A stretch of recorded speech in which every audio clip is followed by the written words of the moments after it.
Hi friends, இன்னைக்கு நம்ம பார்க்கக்கூடிய டாப்பிக்கில் செல்ஃபோன். மேக்ஸிமம் இப்போ நம்முடைய வாழ்க்கையில் செல்ஃபோன் வந்து ரொம்ப அதிகமாயிட்டு. ஸோ அந்த செல்ஃபோனை வந்து எப்படி பயன்படுத்தணுங்கிறது ஒரு சின்ன டிப்ஸு. பொதுவாக அந்த செல்ஃபோனில் நம்ம என்ன செய்கிறோம், பைக்கில் போயிட்டு இருக்கும்போது செல்ஃபோன் என்ன செய்கிறோம், அப்படியே இந்த காதில் அப்படி வச்சுட்டு தலையை அப்படி சாய்ச்சிக்கிட்டே போகிறோம்.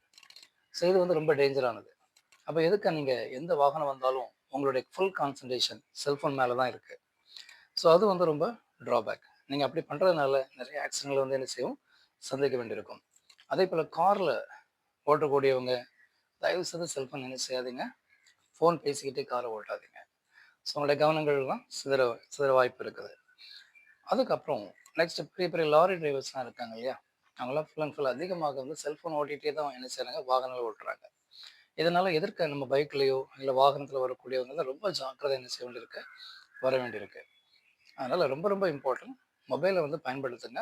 ஆனால் எப்போதுமே வந்து நீங்கள் பைக் ரைடிங்லேயோ இல்லை கார் டிரைவிங்லேயோ நீங்கள் என்ன செய்யாதீங்க, பயன்படுத்தாதீங்க.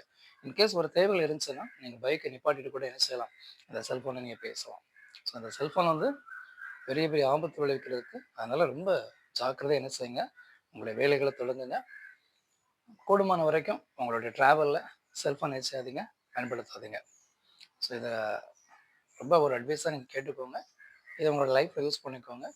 ஸோ உங்களோட லைஃப் ஒரு பெர்மனெண்ட்டான லைஃப் வேணும் அப்படின்னா கண்டிப்பாக இந்த இதை ஃபாலோ பண்ணுங்கள். தேங்க்யூ. அதை லைக் பண்ணுங்கள், ஷேர் பண்ணுங்கள், சப்ஸ்கிரைப் பண்ணுங்கள். ஏதாவது டவுட் இருந்தால் கமெண்ட் பண்ணுங்கள். தேங்க்யூ.